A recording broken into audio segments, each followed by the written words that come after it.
पश्चिम बंगाल की राजनीति में बड़ा भूचाल आया है।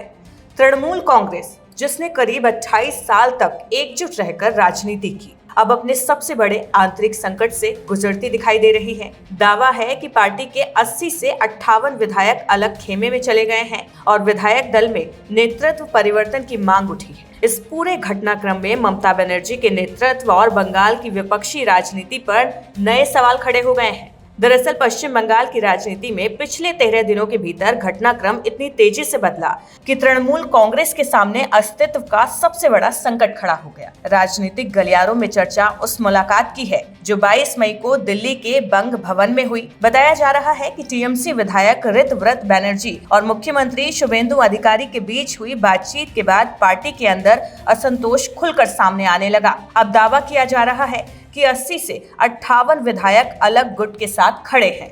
उन्होंने ऋतव्रत बैनर्जी को विधायक दल का नेता चुन लिया है। टीएमसी में संकट के आसार। टीएमसी के पास कुल 80 विधायक, 58 विधायक अलग गुट में, 22 विधायक ममता खेमे में। 13 दिन में बदला राजनीतिक समीकरण। राजनीतिक संकट के बीच सबसे ज्यादा चर्चा उन नेताओं की मौजूदगी को लेकर है जिन्हें अब तक ममता बनर्जी का करीबी माना जाता रहा। बुधवार को मुख्यमंत्री शुभेंदु अधिकारी की प्रशासनिक समीक्षा बैठक में कोलकाता के मेयर फिरहाद हकीम, कुणाल घोष, नयना बंदोपाध्याय और अशोक देव जैसे नेताओं की मौजूदगी ने सियासी अटकलों को और तेज कर दिया।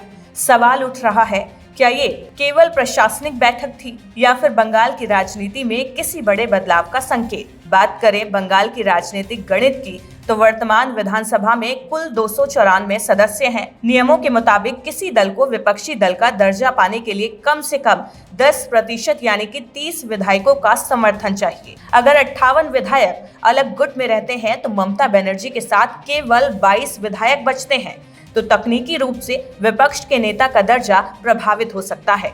देश की राजनीति में सियासी दलों के भीतर बगावत कोई नई बात नहीं है। खासकर पिछले कुछ सालों में कई राज्यों में बड़ी बड़ी विपक्षी पार्टियों को टूट के इस दर्द से गुजरना पड़ा। 2022 शिवसेना में एकनाथ शिंदे की बगावत सामने आई।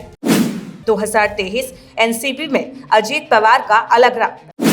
2017 समाजवादी पार्टी में अखिलेश और शिवपाल का विवाद नजर आया।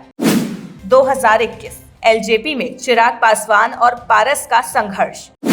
2017 एआईएडीएमके में ईपीएस और ओपीएस का टकराव। इन सभी उदाहरणों में देखा गया कि राजनीतिक लड़ाई सिर्फ पार्टी कार्यालयों तक सीमित नहीं रही, बल्कि चुनाव चिन्ह, संगठन और नेतृत्व तक पहुंची। अब नजर पश्चिम बंगाल पर है, जहां तृणमूल कांग्रेस के भीतर चल रही खींचतान आने वाले दिनों में राज्य की राजनीति का नया अध्याय लिख सकती है। फिलहाल सबसे बड़ा सवाल यही है, क्या तृणमूल कांग्रेस इस संकट से उबर पाएगी या बंगाल की राजनीति में शक्ति संतुलन पूरी तरह से बदलने वाला है? आने वाले दिन इस राजनीतिक संघर्ष की नई दिशा तय करेंगे।